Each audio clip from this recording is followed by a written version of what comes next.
어이없던 영상이 있는데 과일이나 야채를 영상이었습니다. 이런 영상을 영상이라고 합니다.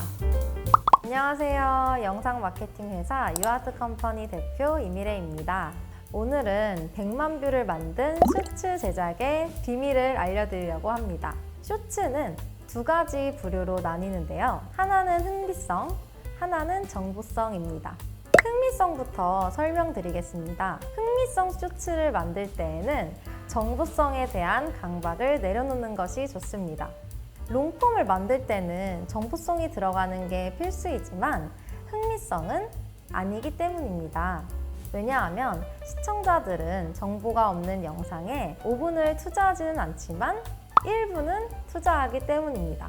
예를 들면 롱폼을 보기 전에는 이 영상을 보면 나에게 뭐가 좋을까? 이 영상을 보고 당장 활용할 수 있는 꿀팁인가? 이런 것들을 생각하지만 쇼츠는 그런 것들을 생각하기도 전에 영상이 끝나버립니다. 당장 15초, 30초만 투자하기 때문에 굳이 정보가 없어도 흥미적인 요소만 있다면 누구나 시청을 하는 것입니다. 그런 영상이 뭐가 있을까요? 자, 첫 번째, 아무 말 없이 스노우폼을 자동차에 잔뜩 뿌리는 영상. 특별한 방법이 있는 것도 아닌데 정말 많은 사람들이 봅니다. 외국에서는 무려 1억 뷰가 나왔어요. 두 번째, 기괴한 음식 빨리 만드는 법. 굳이 내가 이 기괴한 음식을 해먹을 것도 아닌데 정말 많이 봅니다. 세 번째, 정말 어이없던 영상이 있는데 과일이나 야채를 수술하는 영상이었습니다. 이런 영상을 킹받는 영상이라고 합니다. 우리가 친한 친구나 연인과 대화를 할 때 한번 생각해 볼까요? 사람들과 항상 의미 있는 이야기를 나누지는 않죠.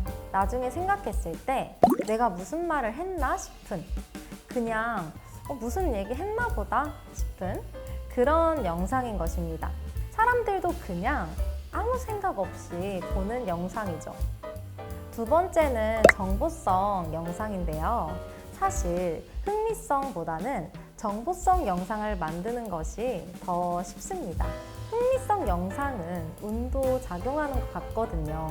기획 없이 그냥 올렸는데 갑자기 떡상하는 경우들이 종종 있죠. 혹은 정말 큰 창의성도 필요하다고 생각합니다. 하지만 정보성 영상은 조회수가 높은 것들을 보면 내용 구성에 있어서 어떤 공식이 있고 촬영과 편집에 있어서도 어느 정도 답이 있다고 봅니다. 제가 만든 100만 뷰 영상들에서도 이러한 공통점을 찾았는데요. 첫 번째, 해당 주제에 대한 시청자들의 의견을 보여준다.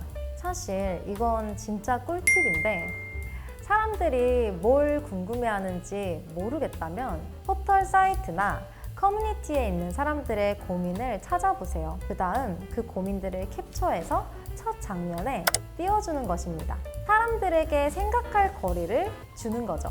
이러면 보는 사람이 평소에 별로 궁금하지 않았던 것도 갑자기 궁금해지게 됩니다. 두 번째, 퀴즈를 낸다. A 혹은 B 이런 식으로 둘 중 하나를 선택하도록 하는 것입니다. 그리고 맞추면 안목장 이런 식으로 영상에 집중할 수 있게 해주면 사람들은 계속 볼 수밖에 없게 됩니다. 내용은 맞추기 어렵고 약간 애매한 게 좋겠죠. 이 퀴즈 내기의 또 다른 장점은 사람들이 댓글로 정답에 대해서 이야기를 하고 의논을 할 수 있어서 더 많은 댓글이 달릴 확률도 늘고 이로 인해서 영상을 다시 보는 사람들도 늘어나서 정말 좋은 방법이라고 생각합니다. 세 번째는 좁은 내용에서 점차 넓은 내용으로 확장하는 것입니다. 유튜브 내용 구성에 있어서 타겟층을 넓게 잡아라 라는 말을 들어보셨을 것입니다. 쇼츠에서는 타겟층을 넓히는 방법으로 이런 방법을 써보세요. 처음에는 디테일한 것을 먼저 보여주시고요. 이어서 얕고 더 많은 정보를 주는 것입니다. 제가 기획했던 쇼츠로 한번 예를 들어 보겠습니다. 쇼츠 파트 1에서는 더글로리에 나온 베라 왕이라는 드레스에 대한 설명을 했습니다. 이때 사람들은 베라왕이라는 브랜드가 뭐지? 라는 궁금증으로 보게 됩니다. 베라왕에 대해 들은 사람들은 베라왕 같은 또 다른 명품 드레스들도 있구나 하는 생각을 합니다.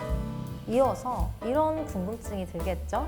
또 다른 명품 드레스들은 또 어떤 것이 있고 이 드레스를 입은 사람들은 또 누가 있을까? 그래서 파트 2에서는 이민정 배우님이 입은 마르케사 드레스, 전지현 배우님이 입은 아크라 드레스, 최근 결혼하신 김연아 선수님이 입은 엘리사브 드레스를 알려줍니다. 이렇게 추가적으로 설명을 계속해서 확장해 나가는 것입니다. 계속해서 새로운 정보를 습득하게 하는 것이죠. 파트 4에서는 반전으로 마무리하기입니다. 마무리가 참 중요한데요. 이때 긍정적으로 마무리하는 것도 중요합니다. 마무리를 하기 전 사람들이 내가 만든 영상을 보고 무슨 생각이 들까라는 생각을 해봐야 되는데요. 위 기획안을 저렇게 마무리했다면 뭔 놈의 드레스가 몇 천만 원이나 해? 이런 부정적인 반응을 보일 것입니다. 하지만 이 영상은 최근까지 175만 뷰가 나왔고 사람들의 반응은 긍정적이었습니다. 왜일까요? 바로 끝맺음에 조금 반전이 있었기 때문인데요.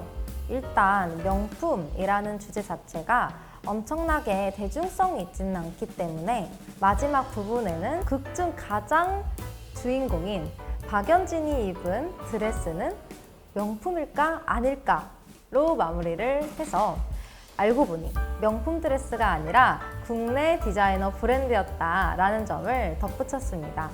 극 중 혜정이가 연진이보다 가난하게 나왔기 때문에 좀 반전이었죠. 혜정이 드레스는 몇 천만 원인데 연진이 드레스는 몇 백만 원이냐, 뭐 이러한 댓글이 좀 달리기도 했습니다.